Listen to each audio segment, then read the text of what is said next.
Apa kabar teman-teman? Balik lagi bareng gue Bang Krep dalam channel Cinemascope.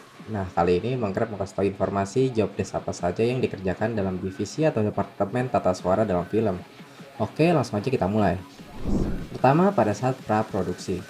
Nah, setelah skenario yang sudah final atau final draft skenario selesai dibuat, maka PPM akan segera dilakukan. PPM adalah pra-production meeting.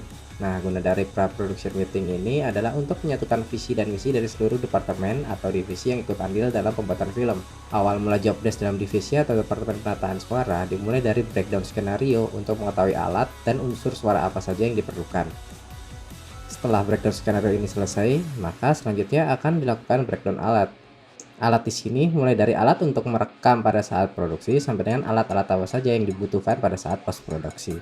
Lanjut yang kedua pada saat produksi. Dengan menggunakan breakdown alat pada saat praproduksi dibuat, departemen atau divisi suara akan merekam suara pada saat produksi berlangsung. Umumnya orang-orang yang terlibat dalam proses produksi ini adalah sound recordist, asisten sound recordist, dan boom operator. Sound recordist bertugas untuk merekam dan memastikan hasil rekaman suara memiliki kualitas yang baik. Asisten sound recordist bertugas untuk mencatat sound report sesuai instruksi dari sound recordist. Boom operator bertugas untuk mengarahkan boom mic kepada karakter yang sedang beraksi dan memastikan seluruh unsur suara yang dapat terekam oleh boom mic dapat direkam dengan kualitas yang baik. Ada tambahan lagi nih, yaitu utility person. Nah, utility person ini dibutuhkan untuk produksi yang menggunakan lavalier mic atau wireless. Utility person ini bertugas untuk mengurusi wireless dan lavalier mic atau yang biasa disebut dengan clip on agar terpasang dengan pas dan sinyalnya tidak terganggu.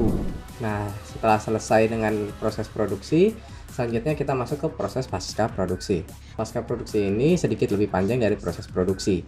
Departemen suara pada saat pasca produksi akan mendapatkan video guide yang sudah disetujui oleh editor dan sutradara, dan OMF file atau AAF file ini berguna untuk mengedit speech yang direkam pada saat produksi tadi. Nah, hal pertama yang dilakukan pada saat pasca produksi di divisi atau departemen suara adalah melakukan sync rasys atau sync confirm. Gunanya untuk mensinkroniskan antara video dan audio. Nah, setelah selesai yang kemudian dilakukan adalah edit dialog, sound effect spotting, dan music spotting. Dialog edit adalah proses penyuntingan dialog dari OMF file atau AA file yang tadi kita bahas di awal. Treatment penyuntingan ini bermacam-macam, mulai dari loudness suaranya, pemberian efek-efek khusus pada suara, dan lain-lain, dengan tujuan memberikan kenyamanan atau mendukung suatu tujuan tertentu. Kemudian pada efek spotting yang dilakukan adalah penempatan efek suara, mulai dari efek general atau ambience, sampai dengan efek-efek suara spot. Nah, penempatan efek suara ini juga harus memiliki tujuan. Kenapa efek suara tersebut harus diperdengarkan kepada penonton. Kemudian musik spotting adalah menaruh dan menyesuaikan musik pada titik-titik tertentu untuk suatu tujuan, baik untuk menaikkan atau menurunkan dramatik dalam film. Setelah dialog, sound effect, dan musik spotting dianggap selesai, selanjutnya masuk ke tahap remix. Dalam tahap remix,